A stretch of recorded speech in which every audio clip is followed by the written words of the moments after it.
Another episode, and after a little hiatus, after a move down to Portugal, and various competing forces coming at me right now. But yeah, we're back. We're back today, and next week we're probably going to switch up the days. So next week will be Wednesday as opposed to Thursday.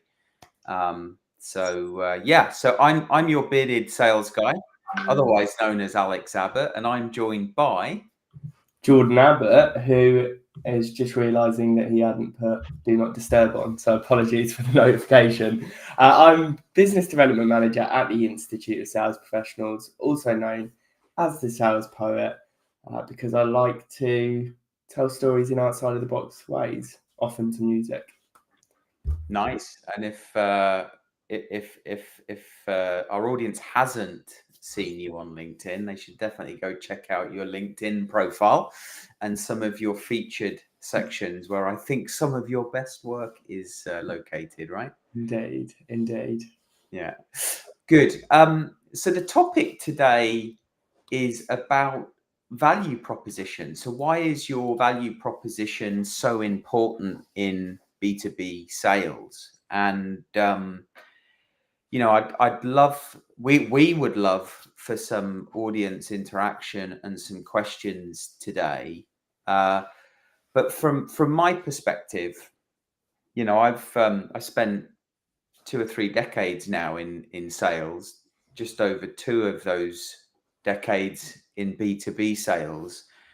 And personally, I found it to be one of, if not the most important aspect of the sales job, right? So knowing what you're selling and the differentiating value that thing provides to your customers, I think is fundamental. And it's surprising how many companies, how many sales leaders that I talk to that don't know what that is. Yeah, it's as you said, it is fundamental. It's the foundation, right?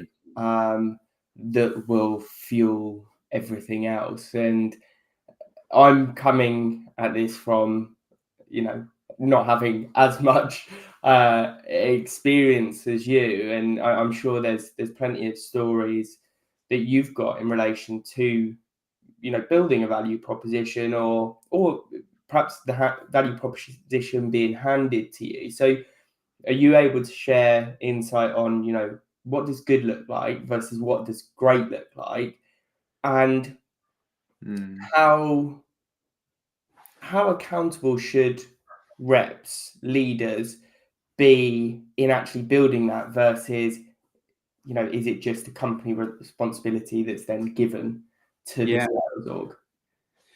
Yeah, it's a great question. Let me take the second half of that question first, in terms of where it sits, who's responsible, who's accountable, and then I'll come back to perhaps sharing a story of my experiences, because I think traditionally, depending on the type of company, whether it's a technology company or otherwise, my experience of technology companies is that typically the creation of the value proposition would sit with product marketing.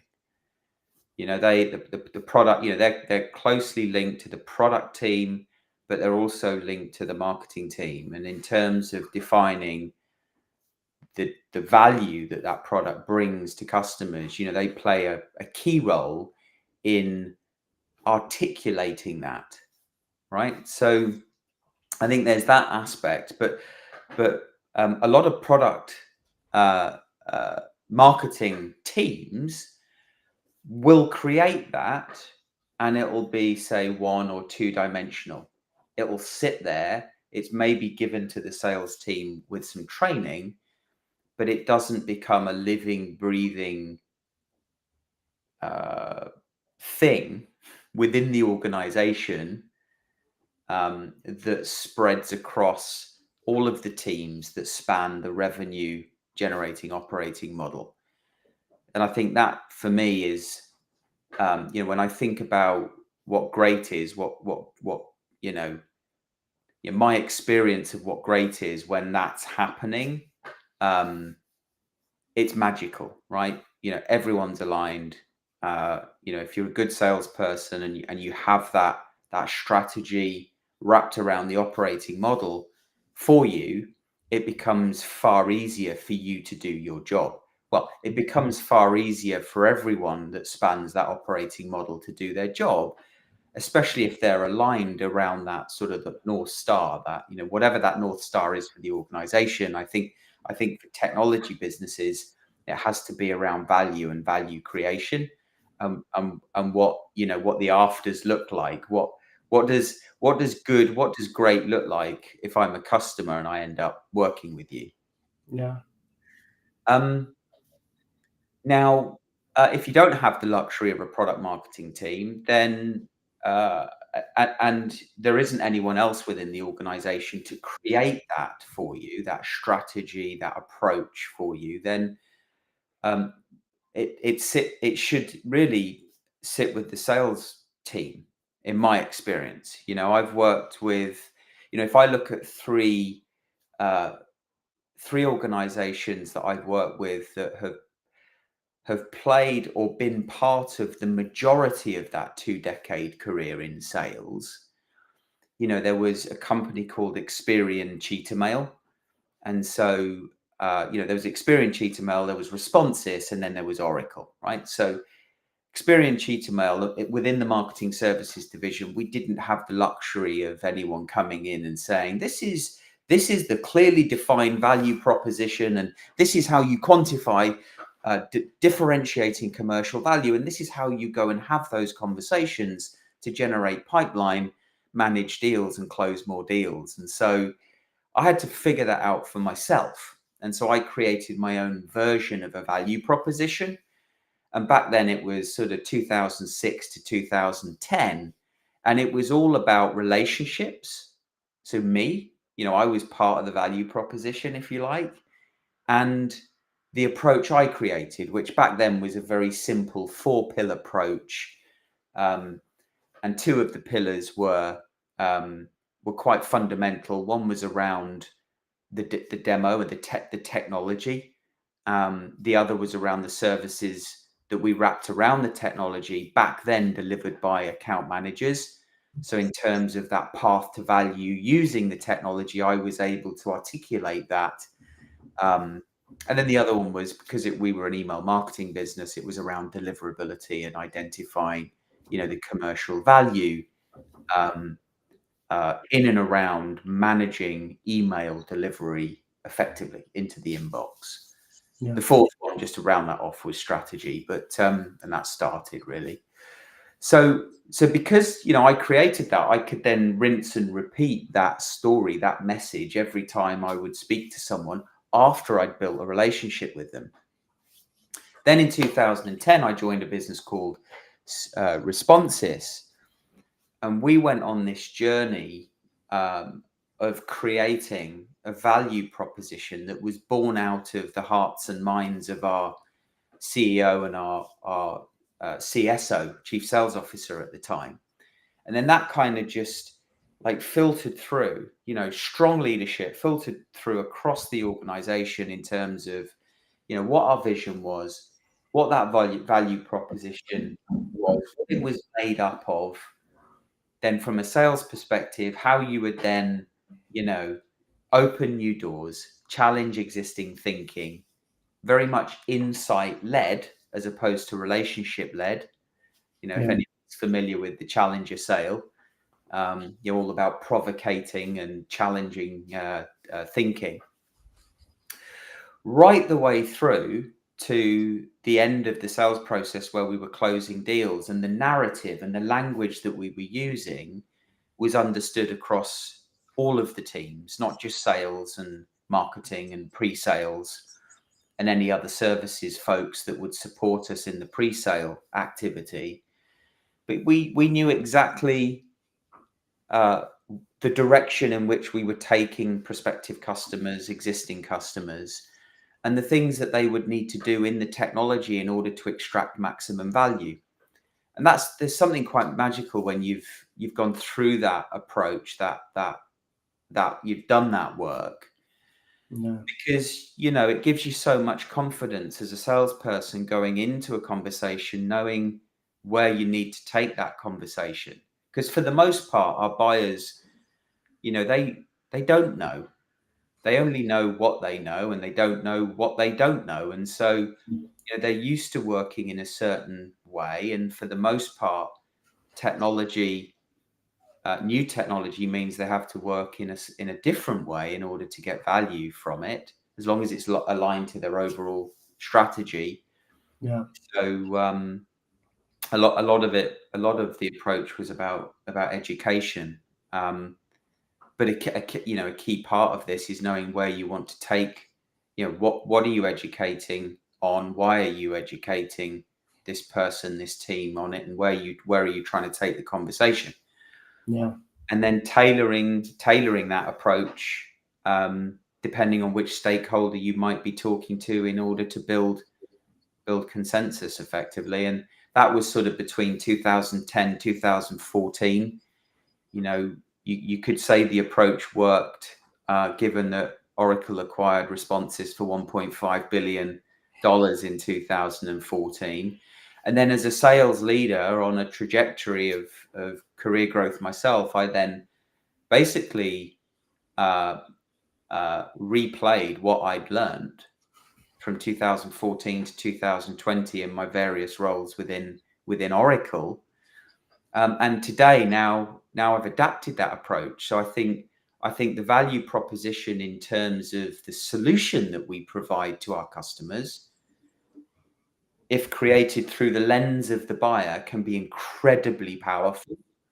However, the biggest difference today that we've seen in the last few years is getting that message in front of your ideal buyer is difficult, because there's so much noise out there, and buyers ignore that noise. So I believe that there are either two value propositions: personal brand as well as company value prop and company brand, or we ask a question: where does the value proposition start? So is it one value proposition that starts with the personal brand, given that marketing and traditional marketing messaging and insight isn't penetrating the zone of resistance anymore? Yeah. It's a good question. Or does that personal brand piece sit within the value proposition, and that sort of relationship pillar within your approach at Experience Cheetah Mail? Yeah. That's the question. I think what we're seeing is, we know that our buyers don't want to be sold to. 72% say that they'd rather a rep-free experience, but in the same piece of Gartner research, 79% say that they wanted to ask a human a question, because, as you said, they don't necessarily know.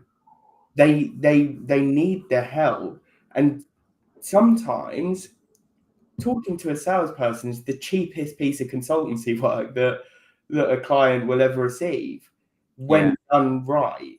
When that value proposition is crystallized, when you've got that path to value laid out that is prescriptive, that's going to help drive adoption, that's going to help maximize the value that client can extract. Yeah, but the problem is, buyers don't believe what salespeople say. So even if they've been through the best training in the world to be able to articulate that commercial value and tailor that in the most effective way, then no one's going to listen to them unless they appear like a trustworthy, genuine, authentic individual that's actually worth having a conversation with, like a meaningful conversation, where the buyer doesn't feel like they're going to be sold to, and the salesperson only cares about themselves. Indeed, I completely agree, and it's sparked two things in my mind.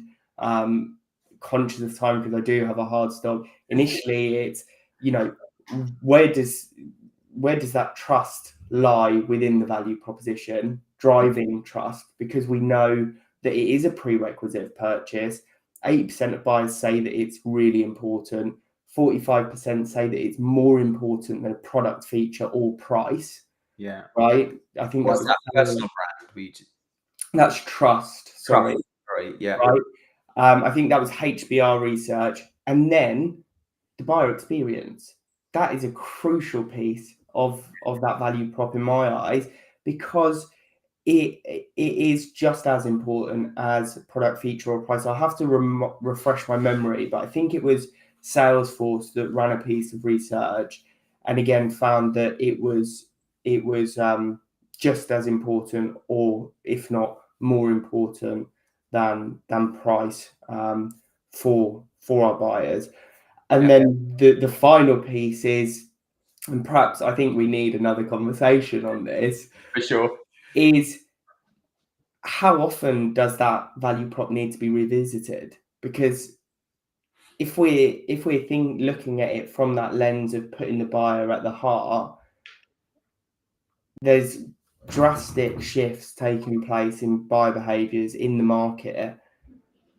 While product may not change too drastically, of course, there's periods and consistent development taking place. But when we're thinking about that unified go-to-market function, creating those feedback loops, what feedback is the sales team getting from the market? What feedback is CS or account management hearing from existing clients? How is that going to feed into that value prop and create this dynamic, living, breathing thing? Yeah, I agree with you, but I think that next time the question that we should tackle is, where does the value proposition start? Yeah. Before we get to that point. Okay. So why don't we talk about that next Wednesday? Perfect. Looking Cool. forward to it. I'll let you run. Thank you for listening. Until next time on Walking Digital Corridors, which will be next Wednesday. See you then. Have a great week, folks.